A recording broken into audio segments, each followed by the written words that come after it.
That little bakery will be gone before the paint on the sign dries. Those were the last words my ex-husband said to me before we walked out of the courthouse and officially ended 23 years of marriage. My name is Sarah Mitchell, and at 48 years old, I stood on the courthouse steps in Columbus, Ohio, holding a cardboard box filled with paperwork, a check from the divorce settlement, and a dream that everyone around me seemed determined to laugh at.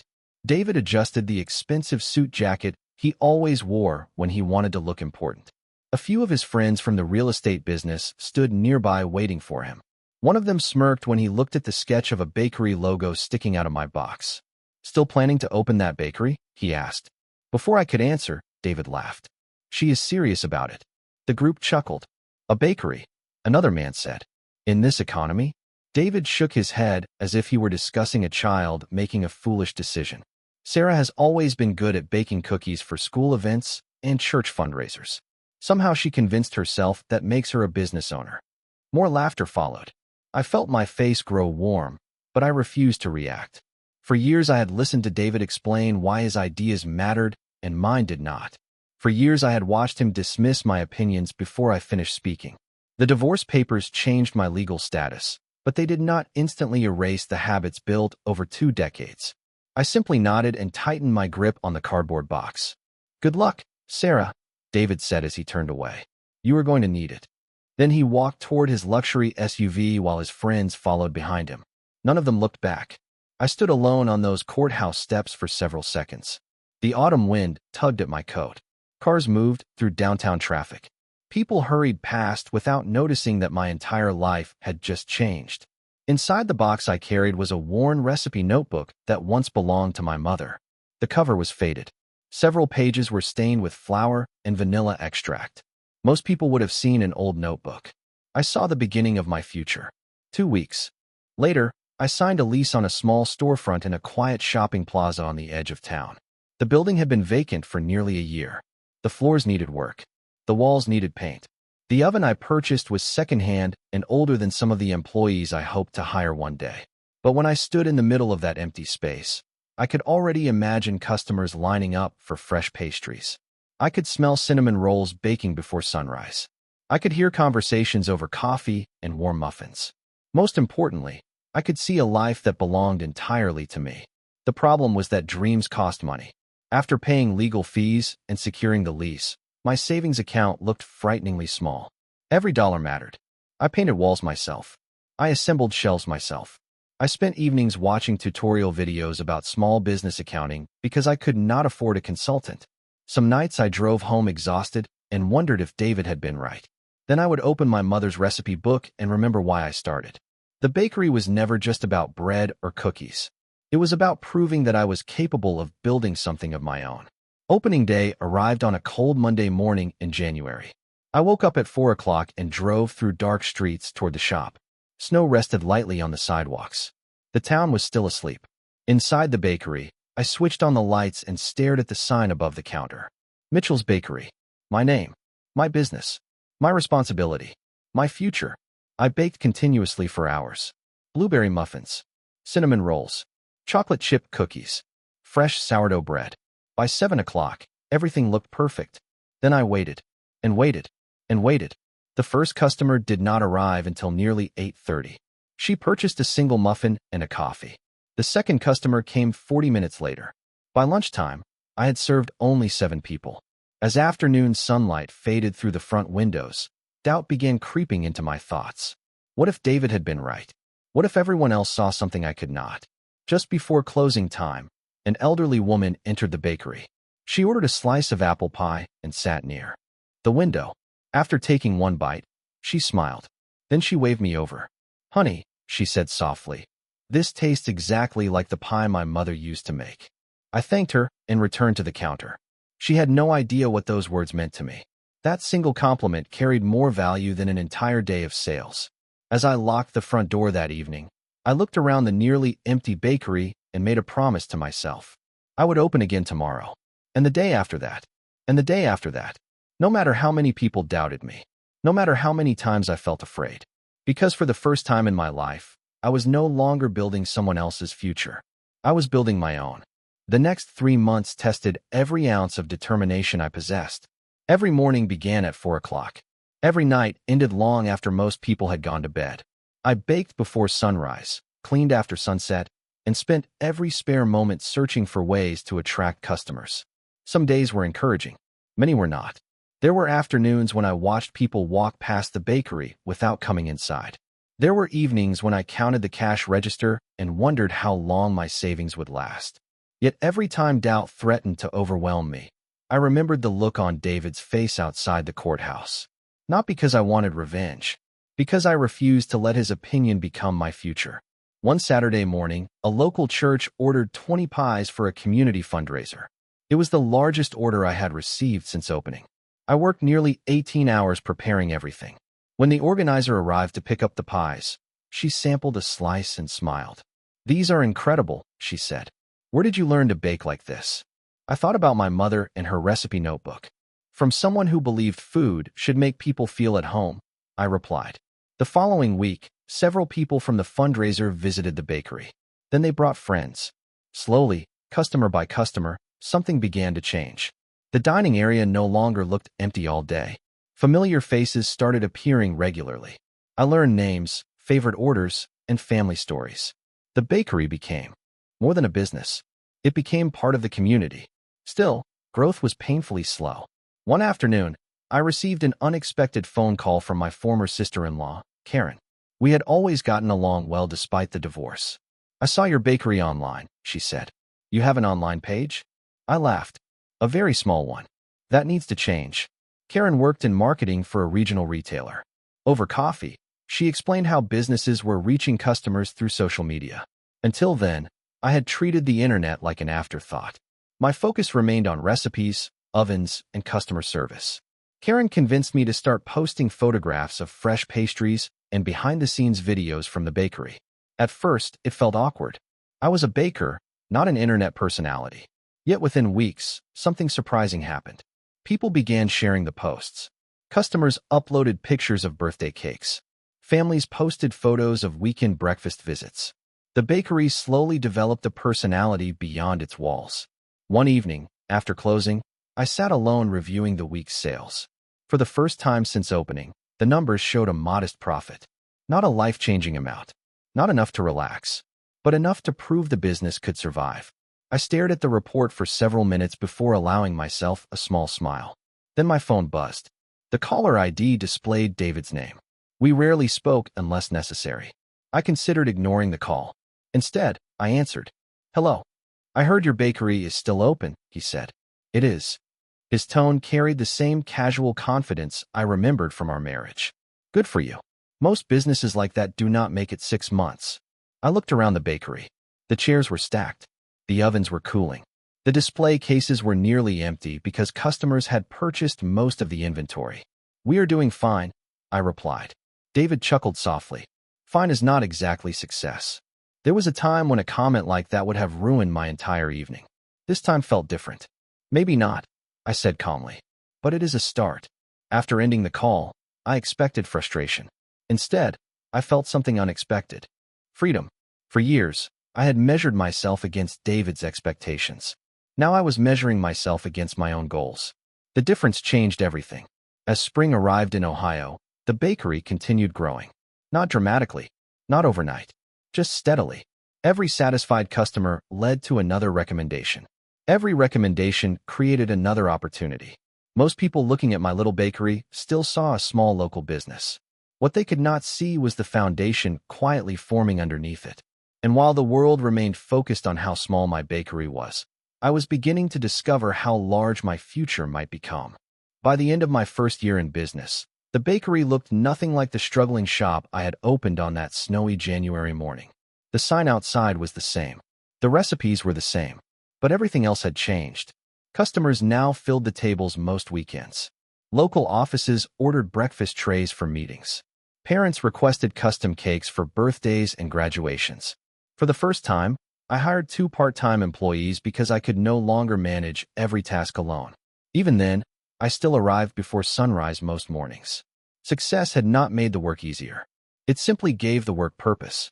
One Thursday afternoon, while reviewing inventory in the back room, I received a message from Karen. She rarely contacted me during business hours unless something important happened. The message contained a single link and 3 words. Open this immediately. Curious, I clicked. The link led to a social media video posted by a food blogger named Emily Parker. I recognized her instantly. She had visited the bakery the previous weekend with 2 friends. At the time, she seemed like any other customer. Friendly, polite, unremarkable. Apparently, she had more than 2 million followers. The video began with Emily standing outside Mitchell's bakery. Then the camera moved inside. It showed cinnamon rolls coming out of the oven, fresh pies cooling on racks, customers laughing over coffee. At one point, the camera focused on me decorating a cake behind the counter. I almost dropped my phone from embarrassment. The video ended with Emily taking a bite of apple pie before declaring it one of the best desserts she had ever tasted. By itself, the video was flattering. What shocked me was the number beneath it. Nearly 3 million views. I stared at the screen in disbelief. Then the bakery phone started ringing. 5 minutes later, it rang again. And again. Online orders began arriving faster than I could process them. New customers appeared throughout the afternoon, mentioning the video. By closing time, I had sold nearly everything in the display cases. The following morning, a line formed outside before opening. I stood inside the kitchen watching through the window, convinced I was imagining it. More people arrived, then more. By the time I unlocked the door, nearly 30 customers waited outside. The next several weeks felt like a whirlwind. Demand exploded beyond anything I had anticipated. Orders arrived from neighboring cities. Companies requested large catering packages. Event planners contacted us for weddings and corporate functions. Revenue doubled, then doubled again.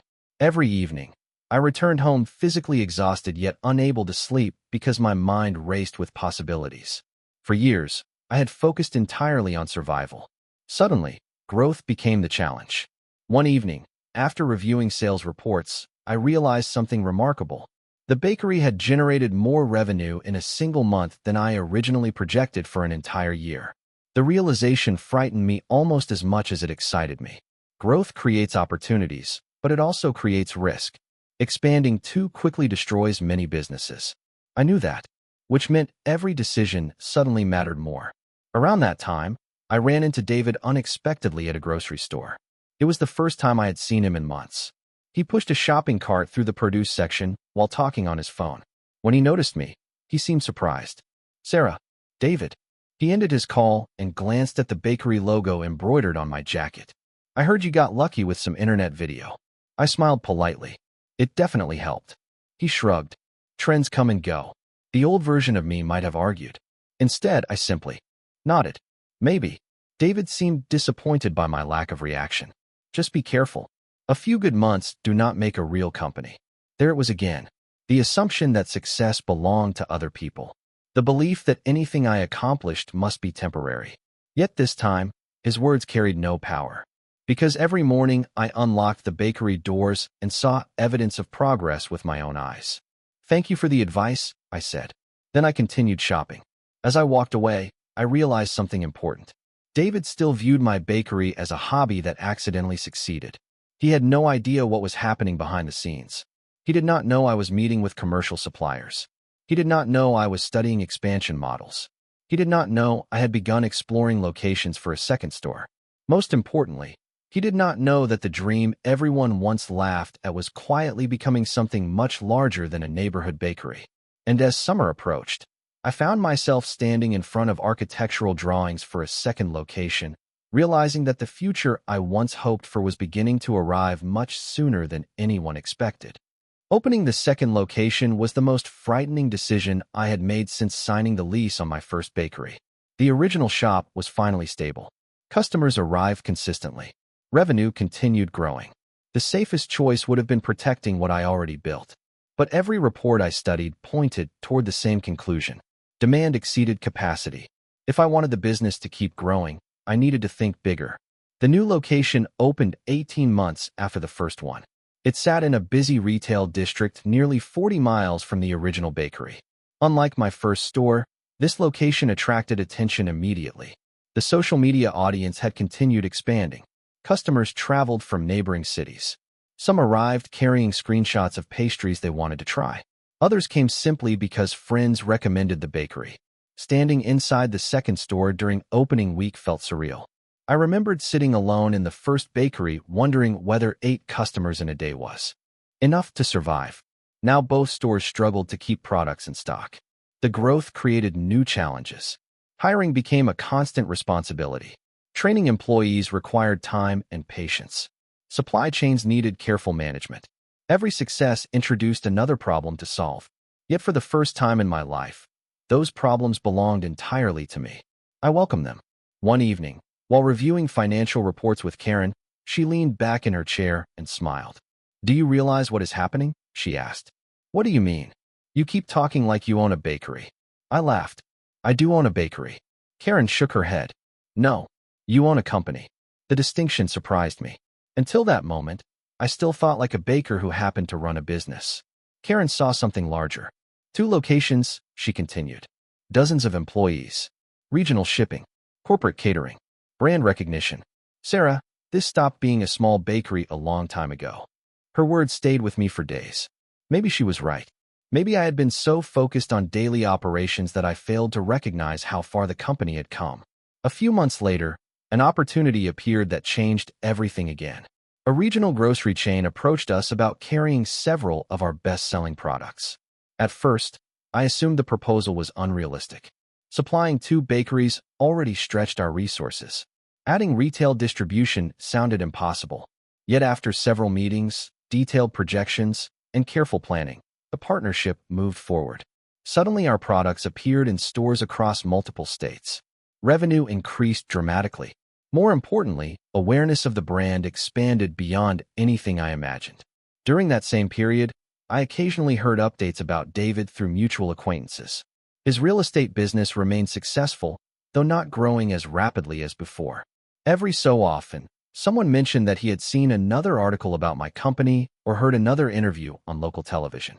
Apparently, he still referred to the business as a lucky break. The description no longer bothered me. Success has a way of silencing the need for validation. One afternoon, nearly 3 years after opening the first bakery, I attended a regional business conference. The event featured entrepreneurs from various industries. During a networking session, a man introduced himself as the editor of a statewide business magazine. We spoke for 20 minutes about entrepreneurship, hiring, and growth. A month later, the magazine published a feature about my journey. The article generated enormous attention. Investors began reaching out. Business podcasts requested interviews. Industry organizations invited me to speak at events. For the first time, people outside the food industry started discussing the company. That attention felt uncomfortable. I never opened the bakery to become a public figure. I opened it because I loved baking and wanted to build something meaningful. Yet visibility brought opportunities. Opportunities created growth. Growth created impact. One morning, as I walked through the production facility we had recently opened to support expanding demand, I stopped and looked around. Employees worked efficiently throughout the building. Orders moved through packaging stations. Delivery trucks waited outside. The scene felt almost impossible to process. For years earlier, I had stood alone inside a nearly empty storefront praying enough customers would arrive to cover rent. Now an entire organization existed because I refused to quit. Later that afternoon, an assistant handed me an email marked urgent. I opened it casually, expecting another supplier inquiry. Instead, I found an invitation requesting an interview regarding a national business ranking. The message came from a publication so recognizable that I reread the sender information 3 separate times. My heart began racing. I sat quietly staring at the screen. Then I thought about the courthouse steps, the cardboard box, the laughter, the prediction that my bakery would disappear before the paint dried. For the first time in years, I allowed myself to smile at the memory. Because something extraordinary was beginning to happen, and very few people understood just how big the next chapter would become. For several days, I told almost nobody about the email. Not because I wanted secrecy, because I was afraid of believing it. The invitation requested an extensive interview about the company's growth, leadership strategy, and expansion plans. Representatives wanted financial records, operational data, and company history. The process sounded rigorous. Part of me assumed the opportunity would disappear once someone looked more closely. After all, I still remembered the woman who stood alone in a nearly empty bakery wondering whether she could survive another month. Karen reacted very differently when I showed her the message. "Sarah," she said, staring at the screen, "do you realize what this means? It means they want information. It means somebody at the national level noticed what you built." Her excitement was contagious, but I remained cautious. The following weeks became some of the busiest of my career. My leadership team gathered reports. Accountants verified figures. Managers prepared performance summaries. Every department contributed information. The deeper we examined the numbers, the more amazed I became. Growth that felt gradual while living through it appeared extraordinary on paper. Revenue had increased year after year. New locations continued exceeding projections. Customer retention remained exceptionally strong. What began as one small bakery had evolved into a regional brand serving customers across multiple states. Yet despite all the statistics, my favorite moments remained simple. Early mornings walking through production facilities before employees arrived. Watching fresh bread emerge from ovens. Reading messages from customers who celebrated birthdays, anniversaries, and family gatherings with products we created. Those moments reminded me why the business existed in the first place. One afternoon, nearly 2 months after the initial email arrived, I participated in a lengthy video interview. The conversation covered everything from leadership philosophy to product development. At one point, the interviewer asked what motivated me during the difficult early years. I thought carefully before answering. "I spent a long time waiting for other people to believe in me," I said. Eventually, I realized that belief had to come from me first. The interviewer smiled. "That sounds like a lesson earned through experience." It was. After the interview ended, life returned to normal. At least, I tried convincing myself it had. Meetings continued. Expansion plans moved forward. New partnerships developed. Yet a small part of my mind constantly wondered what might happen next. Then one Friday morning, the phone rang. I recognized the area code immediately. The conversation lasted less than 10 minutes, but it changed everything. When the call ended, I sat silently in my office staring through the window. Karen walked in moments later and immediately noticed my expression.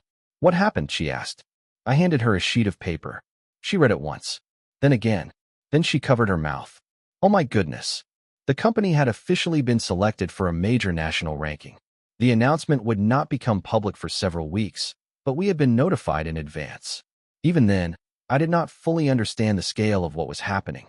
That changed the day the official publication arrived. I remember opening the issue inside my office. My hands actually trembled. There were articles about technology companies, manufacturing firms, healthcare innovators, and financial institutions. Then I saw it. My photograph. My company. My story. Near the very top of the list. For several seconds, I simply stared. Years earlier, David laughed at the idea of me owning a bakery. Now one of the most respected business publications in America was recognizing the company I built from scratch. The achievement felt unreal. News spread quickly. Television stations requested interviews. Business journals published features. Invitations arrived from conferences and leadership events across the country. Employees celebrated throughout every location. Customers filled social media with messages of support. What moved me most was the reaction from people who followed the journey from the beginning. The elderly woman who bought pie during my first week sent a handwritten card. Former employees shared memories from the early days. Longtime customers reminded me how small the original bakery once seemed. Amid all the excitement, my phone received another message. The sender's name immediately caught my attention. David. The message was surprisingly short. Congratulations. That is an incredible achievement. I stared at the words for several moments. No jokes. No criticism. No predictions about failure. Just congratulations. For the first time in many years, I wondered what he truly thought when he saw that magazine. Because the little bakery everyone laughed about no longer needed defending. Its success was now visible to the entire country. The weeks following the announcement passed in a blur of interviews, photographs, and invitations. Every day seemed to introduce another opportunity one never imagined possible. Yet despite the attention, I continued maintaining the same routine that had carried me through the difficult years. I still woke before sunrise. I still visited bakery locations. I still sampled products and spoke with employees. Success changed many things, but it did not change the work itself. One Monday morning, I arrived at the original bakery before opening. The familiar smell of cinnamon and fresh bread immediately transported me back to those uncertain first months. The tables were newer now. The equipment was modern. The walls displayed awards and framed magazine covers. Yet standing there, I could still picture the nearly empty room from opening day. The memory made me smile. Around noon, Karen entered carrying a folder and an expression that suggested another surprise. "You are becoming impossible to keep up with," she said. "That sounds expensive." She laughed and handed me the folder. Inside was an invitation to speak at a national leadership conference attended by thousands of business owners and executives. I stared at the document for several seconds. Are they sure they contacted the right person? Karen rolled her eyes. "Sarah, you lead one of the fastest growing companies in the country. At some point, you have to stop acting surprised." Perhaps she was right. But part of me still felt like the woman painting bakery walls herself because she could not afford contractors.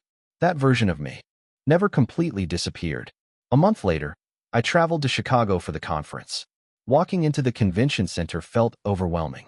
Massive companies occupied exhibition spaces. Industry leaders moved through crowded hallways. Journalists conducted interviews near television cameras. For a brief moment, insecurity returned. Then I remembered the years of work hidden behind every achievement. Nobody accidentally builds a company. Nobody accidentally survives countless difficult decisions. I belonged there because I earned the right to be there. The conference schedule included networking events, panel discussions, and keynote presentations. On the second evening, organizers hosted a private reception for speakers and invited guests. I spent much of the evening speaking with entrepreneurs from different industries. During one conversation, a familiar voice interrupted from behind me. "Sarah." I turned and immediately froze. David stood several feet away holding a conference badge. For a moment, neither of us spoke. The last time we saw each other in person had been years earlier at a grocery store. He looked older now. Not dramatically, just older in the way life eventually changes everyone. "I did not know you would be here," I said. "My company sponsors part of the event." He smiled awkwardly. "Seems we ended up attending the same conference." The irony was impossible to ignore. Years ago, he questioned whether my bakery would survive. Now we were standing together at one of the country's largest business gatherings. David glanced around the reception hall before looking back at me. "Congratulations," he said quietly. "Not just for the ranking. For everything." His tone sounded genuine. That surprised me more than the words themselves. "Thank you," I replied. He nodded. "I read several articles about your company." For a second, I considered making a sarcastic comment about all the times he dismissed my dream. Instead, I simply listened. "You built something remarkable," he continued. "Much bigger than I ever expected." There was honesty in his voice. Not jealousy, not resentment, just honesty. We spoke for several minutes about business, employees, and growth. Then he said something I never expected to hear. "I was wrong about you." The sentence hung in the air between us. For years, I imagined how satisfying it would feel to hear those words. Yet standing there, I discovered something unexpected. I no longer needed them. The real victory happened long before this conversation. It happened during the mornings when nobody believed in me. It happened when I kept going despite fear. It happened every time I chose persistence over self-doubt. "We all make mistakes," I said. David smiled sadly. "Some bigger than others." Before leaving, he glanced toward the ballroom where my presentation would begin shortly. "Good luck tonight." I laughed softly. "I think I am going to need it." "No," he replied. "You already proved you do not." As he walked away, I stood quietly for a moment. Then I headed toward the stage entrance. Thousands of people waited inside. The woman who once stood alone in a tiny bakery was about to address an audience larger than she ever imagined. And for the first time in a very long time, I felt completely ready. Walking onto that stage felt strangely similar to unlocking the bakery on opening day. The circumstances were completely different, yet the feeling was the same. Excitement mixed with uncertainty. Confidence balanced against responsibility. Thousands of people filled the ballroom. Bright lights illuminated the stage. Large screens displayed my name beside the company logo. As the moderator introduced me, applause echoed throughout the room. For a brief moment, I remembered the courthouse steps. I remembered the laughter. I remembered carrying a cardboard box filled with paperwork and dreams. Then the memory disappeared as I stepped toward the microphone. The presentation focused on leadership, growth, and resilience. I spoke about hiring great people, listening to customers, and making decisions during difficult moments. Yet the audience seemed most interested in the early years. They wanted to know how the company survived when resources were limited. They wanted to know what kept me moving forward when success was not guaranteed. During the question and answer session, a young entrepreneur stood up and asked something that immediately captured my attention. What was the hardest part? She asked. Was it finding money? Building the company? Managing growth? The room became quiet. I considered the question carefully. None of those, I answered. The hardest part was continuing to believe in myself when other people did not. The audience nodded. Many seemed to understand exactly what I meant. When a dream is small, I continued, people often mistake it for a hobby. They judge the beginning instead of the potential. If I had listened to every person who doubted me, none of this would exist. The applause lasted several seconds. After the session ended, dozens of attendees approached to introduce themselves. Some owned businesses. Others hoped to start one someday. Nearly every conversation revolved around the same theme: self-belief, persistence, patience. Apparently, those lessons resonated more strongly than revenue numbers or expansion strategies. Later that evening, clips from the presentation began circulating online. By the following morning, several business publications highlighted key moments from the speech. One particular quote appeared everywhere. The hardest part was continuing to believe in myself when other people did not. The response surprised me. To me, it was simply the truth. Yet thousands of people seemed inspired by it. Over the next few weeks, invitations increased again. National podcasts requested interviews. Universities asked me to speak with students. Entrepreneurial organizations reached out from across the country. The company continued expanding, but something else was happening as well. The story itself was growing. People connected with the journey. They connected with the idea that success often begins long before anyone notices. One afternoon, while reviewing plans for another distribution facility, my assistant entered carrying a stack of mail. Most of it contained routine business correspondence. One envelope stood out immediately because the handwriting looked familiar. I opened it and found a short handwritten note. It came from one of David's former business partners, a man who had laughed outside the courthouse years earlier. I still remembered the expression on his face. The note was surprisingly simple. Sarah, I owe you an apology. Years ago, I underestimated you. Watching what you built taught me a valuable lesson. Thank you. I read the letter twice before placing it on my desk. Then I laughed softly. Not because the apology mattered, because life has a remarkable sense of irony. The people who once dismissed the bakery now studied it as an example of success. A few days later, I received another unexpected invitation. This one came from a major national business award ceremony. The event would bring together executives, founders, investors, and industry leaders from across America. My company had been nominated in multiple categories. Karen nearly screamed when she read the announcement. Do you understand what this means? She asked. I smiled. You ask me that a lot. Because every 6 months something impossible happens. We both laughed. Yet after she left, I sat quietly for a moment. Success often looks sudden from the outside. People see magazine covers, interviews, and awards. They rarely see the years behind them. The empty bakery, the unpaid stress, the fear, the sacrifice, the early mornings, the long nights. As I looked out the office window, I realized something important. The biggest transformation was not the company. It was me. The woman who once needed approval no longer existed. In her place stood someone who understood her own value. And as preparations began for the national awards ceremony, I had no idea that one final public moment was about to bring the entire journey full circle. The national awards ceremony took place in New York City on a cool autumn evening. Even after everything that had happened over the previous few years, walking into that ballroom felt unreal. Crystal chandeliers hung from high ceilings. Cameras flashed from every direction. Business leaders from across the country filled the room. Some represented companies worth millions. Others led organizations far larger than mine. Yet somehow, I was standing among them. Earlier that afternoon, I sat in my hotel room reviewing notes for interviews scheduled before the event. My phone continued buzzing with messages from employees, customers, friends, and family members. The support touched me more than any award ever could. Every message reminded me that success is never created by one person alone. Behind every achievement stood people who believed in the mission and worked tirelessly to make it real. When I arrived at the venue, reporters gathered near the entrance. Several recognized me immediately and requested quick interviews. Questions focused on growth, leadership, and future expansion plans. One reporter asked what achievement made me proudest. The answer came easily. The people, I said. Buildings can be purchased. Equipment can be replaced. What matters most is creating opportunities for people to grow alongside the company. That response appeared online before the ceremony even began.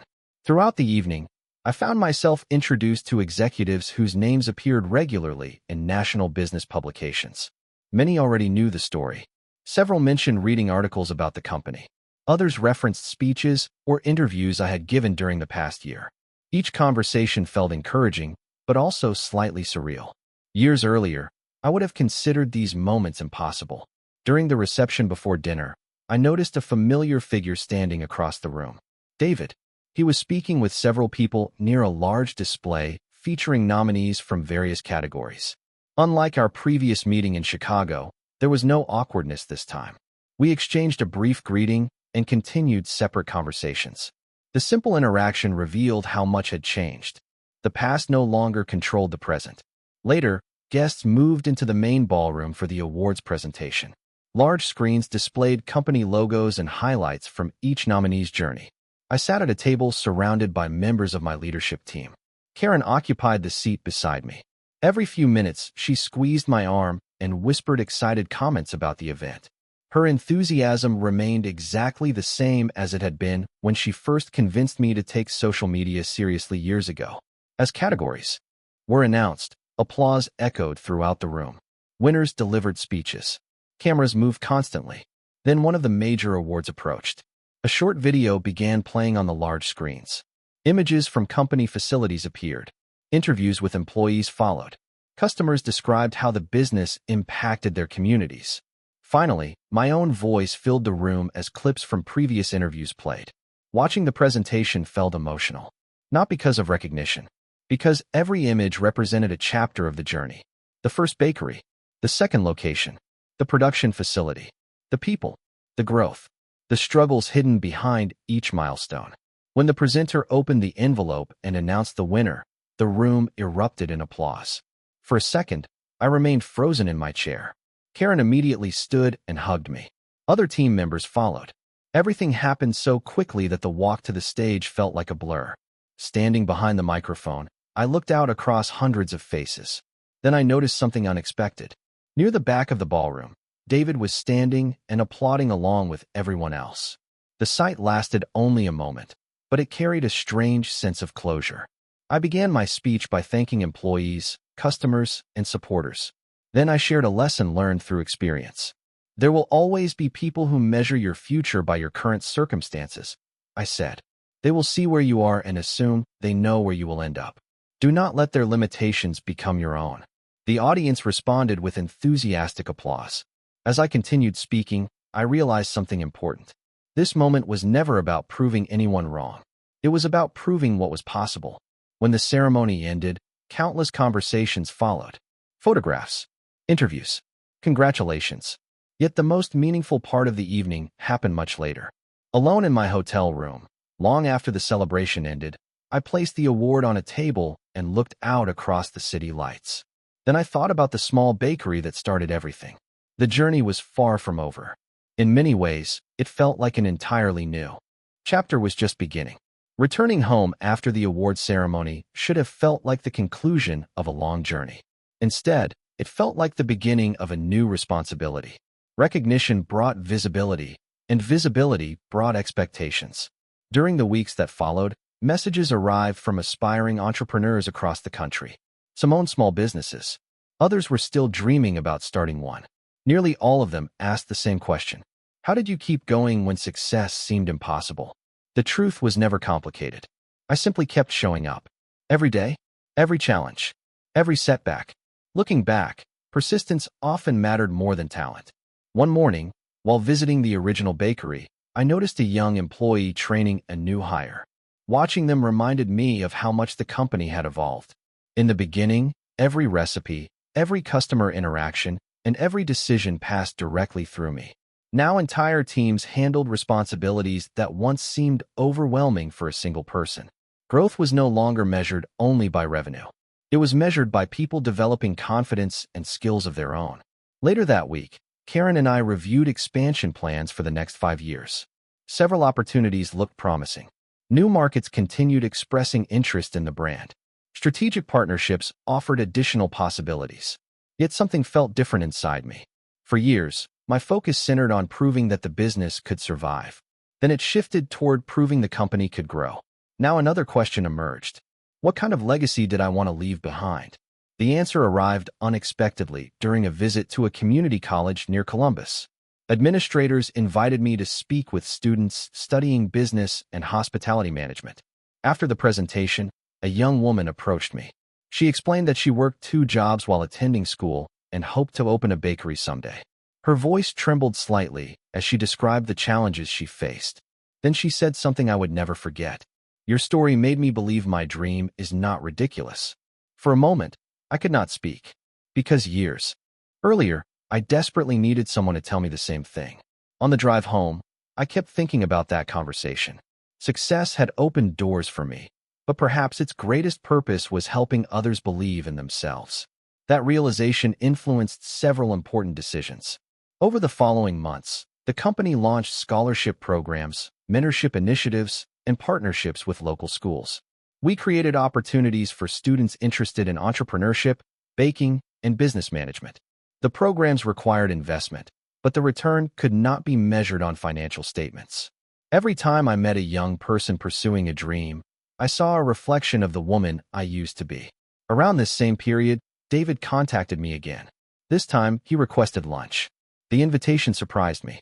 Our previous interactions had been polite, but limited. After considering the request, I agreed. We met at a quiet restaurant not far from downtown Columbus. The conversation began with business updates and mutual acquaintances.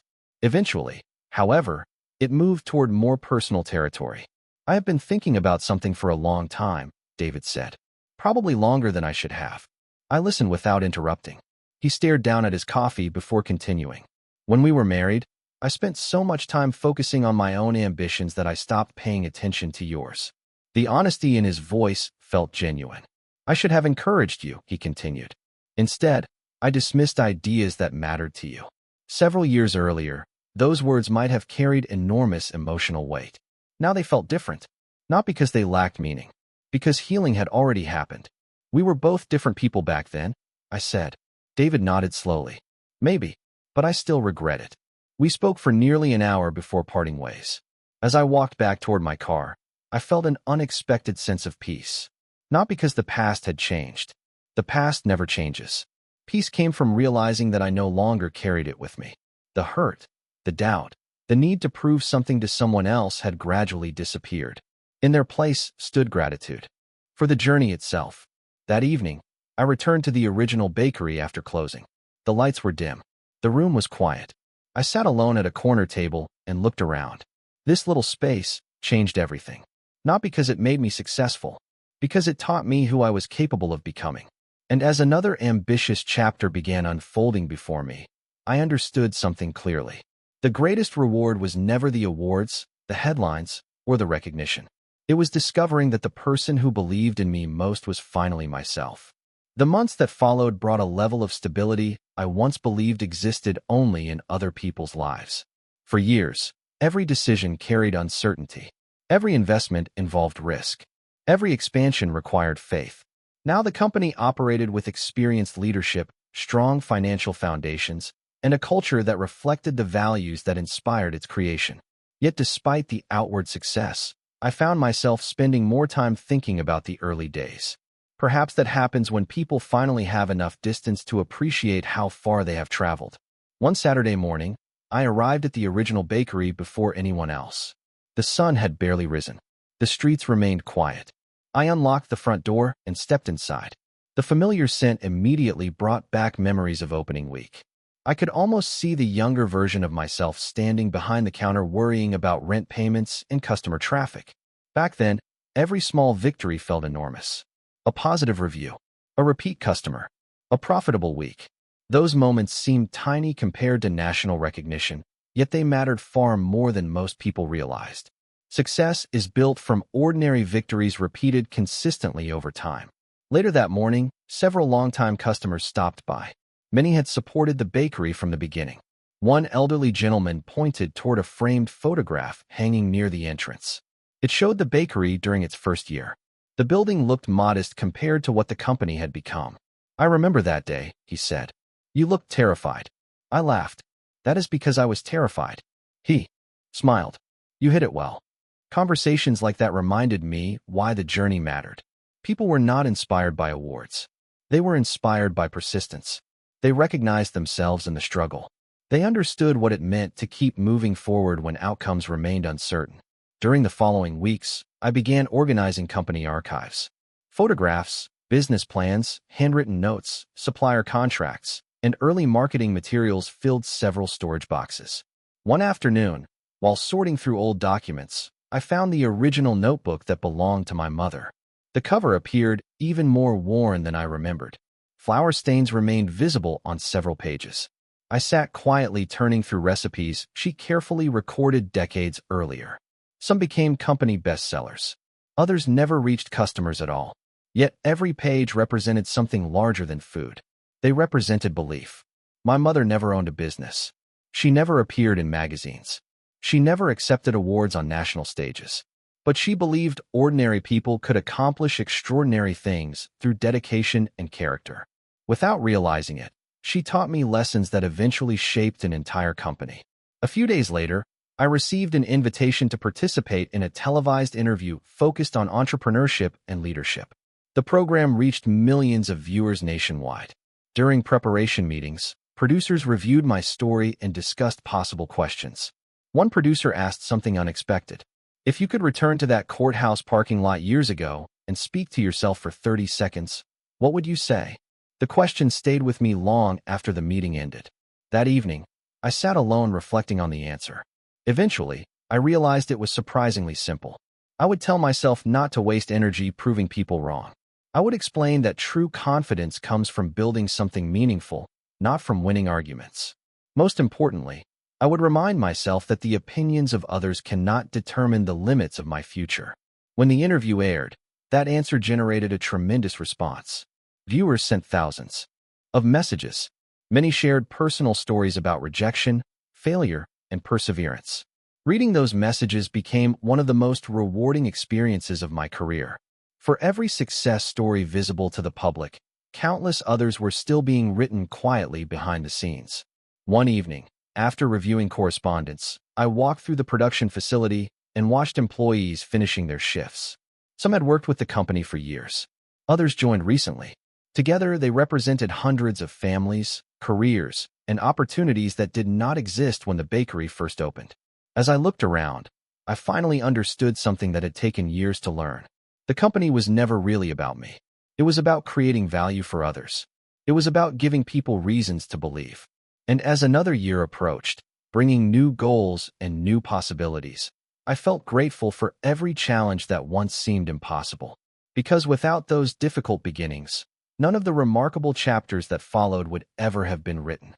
As the company entered another year of growth, I found myself thinking less about expansion and more about purpose. For a long time, every goal revolved around reaching the next milestone. Open another location, hire more employees, increase production capacity, enter new markets.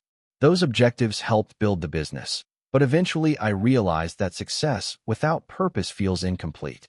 One winter morning, I attended the graduation ceremony for the first group of students participating in our mentorship program. Many came from families with limited resources. Several balanced school, work, and personal responsibilities while pursuing ambitious goals. Listening to their stories reminded me of my own journey. Different circumstances, different industries, the same determination. After the ceremony, a young man approached me carrying a notebook filled with business ideas. He explained that he hoped to start a company someday, but worried he was not qualified. The concern sounded familiar. Years earlier, I asked myself the same question countless times. Who am I to think I can do this? Looking back, I Understood that confidence rarely arrives before action. More often, confidence develops because of action. You take one step, then another. Eventually, experience replaces fear. You do not need permission to believe in your potential, I told him. You only need the courage to begin. His expression immediately brightened. As he walked away, I realized how many people spend years waiting for certainty before pursuing meaningful goals. Unfortunately, certainty rarely appears. Progress belongs to those willing to move forward despite uncertainty. That lesson shaped every important decision I ever made. Several weeks later, the company hosted an annual leadership gathering for managers and department heads. Representatives traveled from different locations across the region. During one session, we reviewed the organization's history. Photographs displayed on large screens documented the transformation from a single storefront into a nationally recognized brand. Employees laughed at some of the older images. Others expressed amazement at how much had changed. Near the end of the presentation, one manager asked an interesting question. What moment made you realize the company would succeed? The room became quiet. People expected a dramatic answer involving awards, revenue, or national recognition. Instead, I smiled. There was no single moment. Several attendees looked surprised. Success arrived gradually, I continued. It appeared every time we solved a problem instead of avoiding it. Every time we treated customers with respect. Every time someone chose excellence when nobody was watching. The company succeeded long before anyone outside noticed. That answer seemed to resonate throughout the room. Because it was true. Public recognition often arrives late. The real work happens privately. One evening after the conference ended, I returned to the original bakery once again.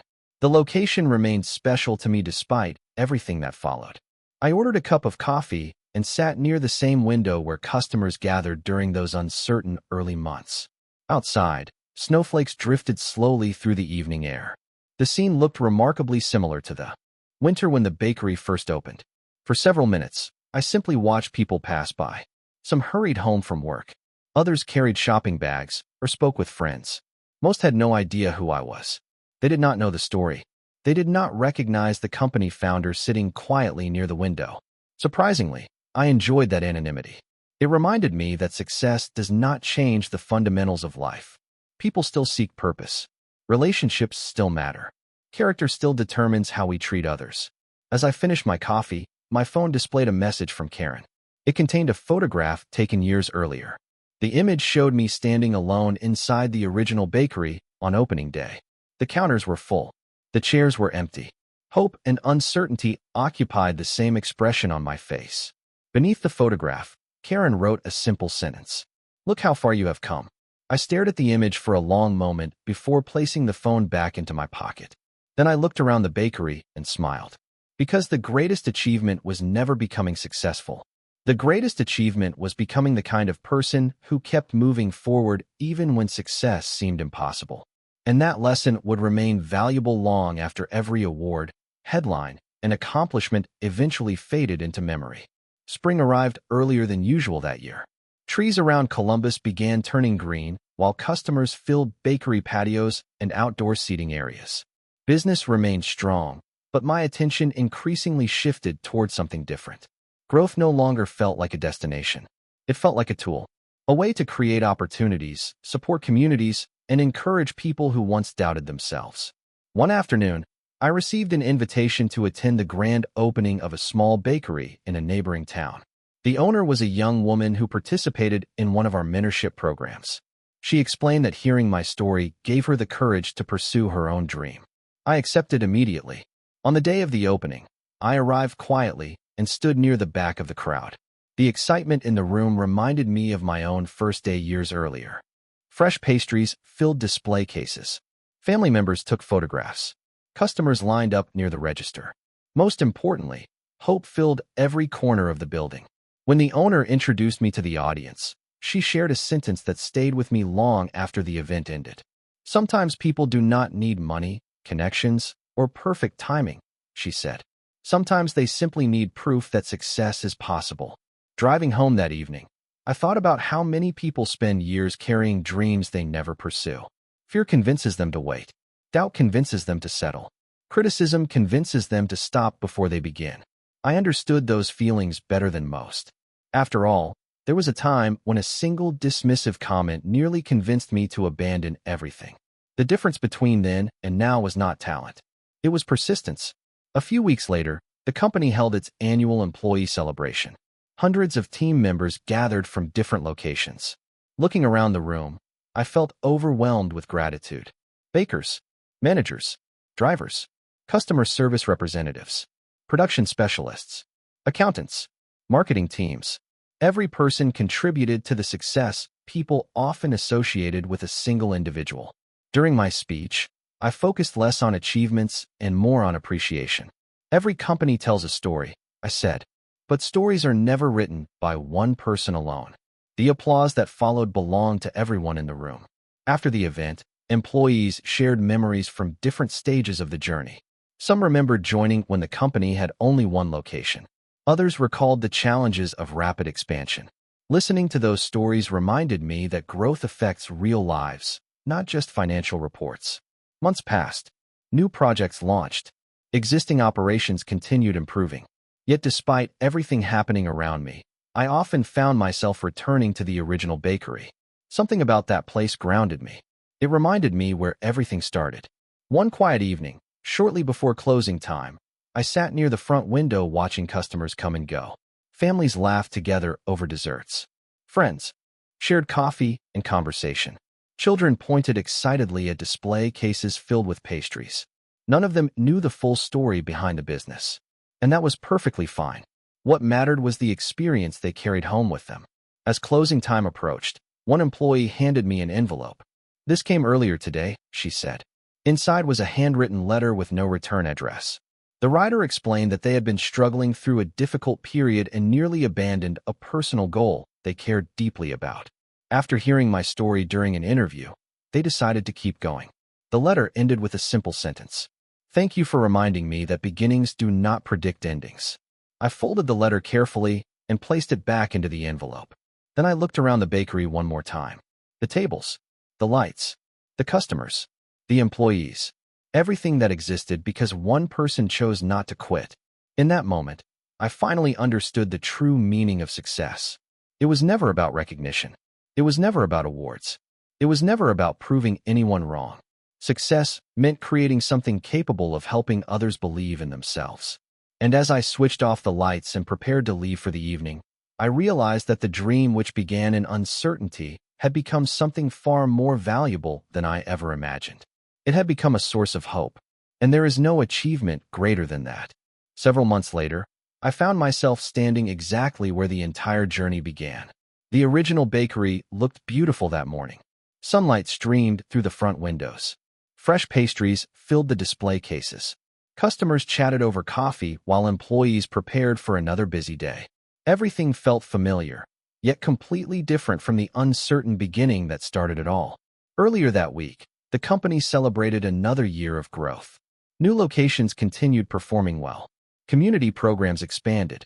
Scholarship recipients graduated and launched careers of their own. Every objective we once considered ambitious had become reality. Yet standing inside that bakery, none of those achievements occupied my thoughts. Instead, I kept remembering the woman who unlocked the door on opening day and hoped enough customers would walk inside. She could not see the future. She could not see awards, recognition, or national success. She only saw the next step. Looking back, perhaps that was enough. Around mid-morning, Karen arrived carrying a framed photograph. The image immediately made me smile. It was the same opening day picture she sent years earlier. I stood alone behind the counter. The room looked empty. Hope and fear shared equal space on my face. "I thought this belonged here," Karen said. Together we hung the photograph near the entrance where customers could see it. Several people stopped to examine it throughout the day. Most seemed surprised by how small the bakery once appeared. One customer pointed toward the photograph and asked if I ever imagined the company would become what it is today. The answer came easily. "No," I said honestly.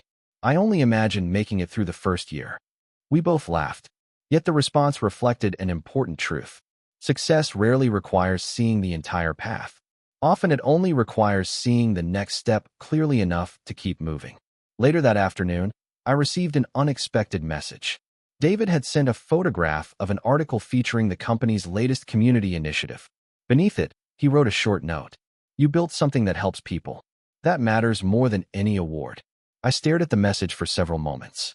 Years earlier, I might have interpreted those words as validation. Now they simply felt like acknowledgement. The story was never about proving David wrong. It was about proving that difficult beginnings do not determine final outcomes. In many ways, both of us learned something from the journey. Before leaving for the day, I walked through the bakery one final time. Employees greeted customers. Fresh bread cooled on racks. Conversations filled the room with warmth and energy. Everything felt alive. Near the back office, I opened the old recipe notebook that once belonged to my mother. The pages remained worn. The handwriting remained familiar. I paused on one particular recipe and noticed a sentence she scribbled years ago in the margin. "Good things take time." I smiled. Few statements could describe the journey more accurately. Building confidence takes time. Building trust takes time. Building a company takes time. Most importantly, becoming the person you are meant to become takes time. As evening approached, customers gradually departed and employees completed closing procedures. Eventually, the bakery grew quiet. I turned off several lights and stood near the front window looking out at the street. Cars passed by. People hurried home. Life continued moving forward, just as it always does. For a few moments, I allowed myself to appreciate everything the journey provided. Not the headlines, not the rankings, not the awards. I appreciated the lessons, the resilience discovered during difficult moments, the friendships formed along the way, the opportunities created for others, the confidence earned through persistence. Those gifts would remain valuable long after public recognition faded. Before leaving, I looked once more at the opening day photograph hanging near the entrance. Then I whispered something the younger version of myself desperately needed to hear. "You were always capable of more than you realized." With that thought, I locked the front door and stepped outside. The evening air felt calm, peaceful, complete. The future still contained challenges. New goals would appear. New opportunities would emerge. But for the first time in a very long time, I felt no need to rush toward them. Because the greatest victory had already happened. A woman who once doubted her own worth learned to trust herself. A dream that others dismissed became a source of hope for countless people. And a small bakery built with courage, persistence, and belief transformed not only a business, but an entire life.